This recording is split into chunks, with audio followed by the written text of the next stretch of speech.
Bonjour. Les signaux sur l'économie française s'améliorent. On l'a vu encore avec la publication des chiffres sur la consommation du mois de mai.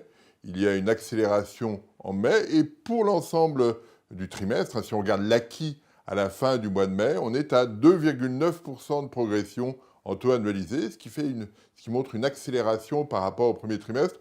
En d'autres termes, les ménages sont confiants. D'ailleurs, on l'observe quand on regarde l'indicateur de confiance des ménages. On est au plus haut depuis l'élection de Nicolas Sarkozy. En d'autres termes, les ménages français ont effacé toute la période de crise de l'élection de Nicolas Sarkozy jusqu'à l'élection d'Emmanuel Macron. Tout ça est passé en perte des profits. On retrouve une dynamique, une perception de l'environnement beaucoup plus favorable. Ce qui veut dire que les contraintes sur les ménages se relâchent et on doit imaginer que la consommation va continuer à être plutôt robuste.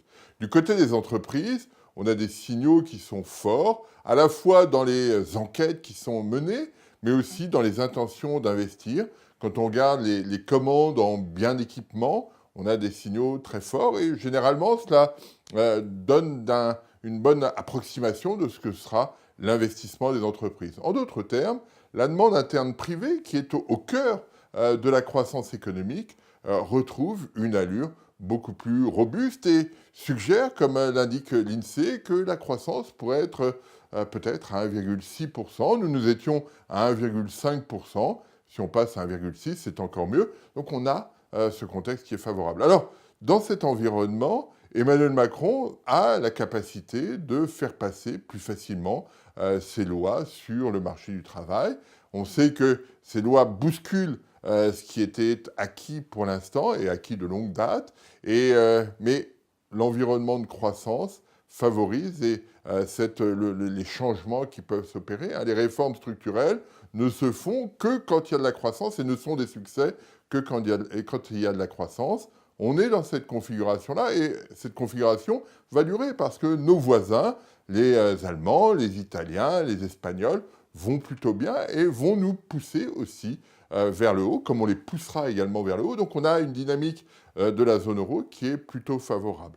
Donc dynamique de la zone euro favorable, demande interne privée plutôt robuste en France, facilité dès lors de mettre en place ces réformes structurelles sur le marché du travail. Chacun va pouvoir y voir des opportunités et c'est ce qui est clairement évoqué par le gouvernement. Donc on a une phase qui est plutôt positive. Ça n'est pas pour autant que la Banque centrale européenne remontera ses taux d'intérêt. On n'y est pas encore. La façon dont Mario Draghi a évoqué cette question lors d'un séminaire de la BCE est un petit peu maladroite.